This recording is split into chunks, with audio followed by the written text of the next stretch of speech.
Right. So now that I've got my candy mixture, next what I'm going to do is I gotta mix that up a bit.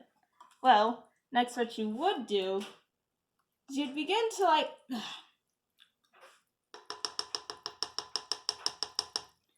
start pouring it into your molds.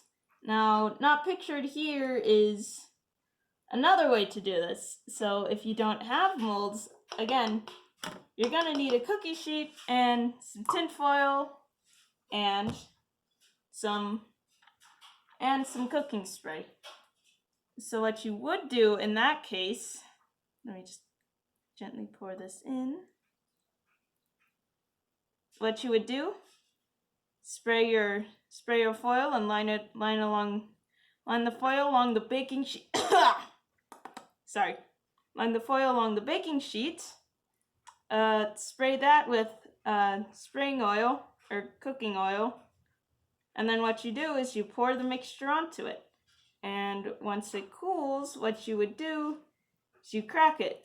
But I prefer not to go that way, mostly because it kind of wastes a lot of candy. And also with this, you can get like fun designs and such.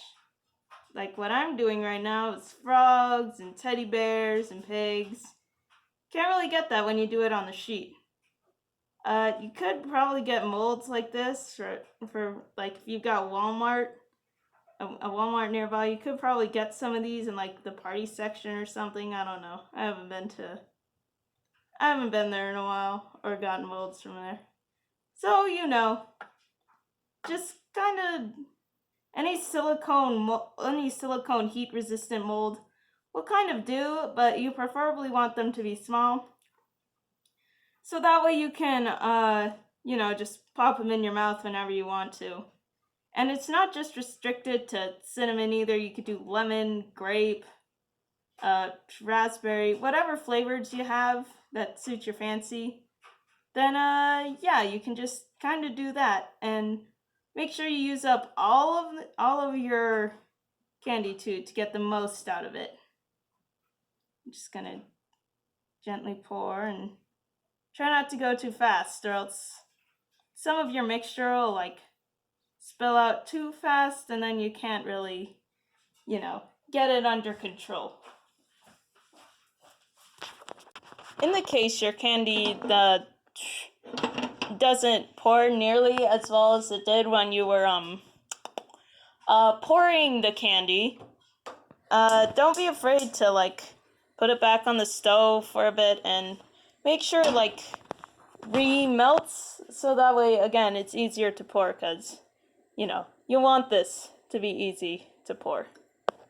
Alright, so I got everything in its molds the best I could.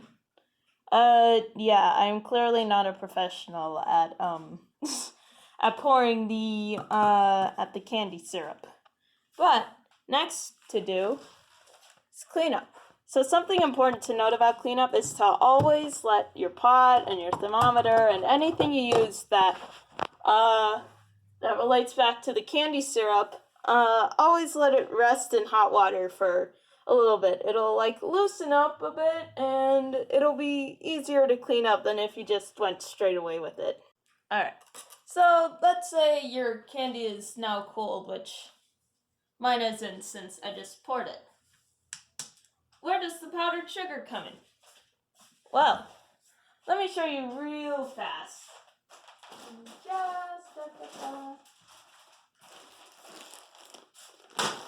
Move this out of the way. This is why you want to use a cookie sheet and put everything on it, so that way you can just easily move it from one place to the other. This is where the powdered sugar comes in. This is already a pre-done batch that has already been coated in powdered sugar, but what you would do, when the candy is completely dry and solid and cooled down, you break it apart, you put it in a bag, you put in about a spoonful of powdered sugar in, and then you just rigorously shake it up. Afterwards,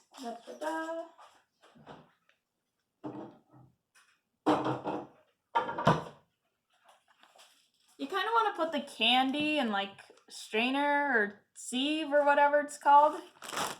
You kind of just shake everything out, so that way you get like out the tiny little scraps of candy that kind of bridge between them and excess powdered sugar.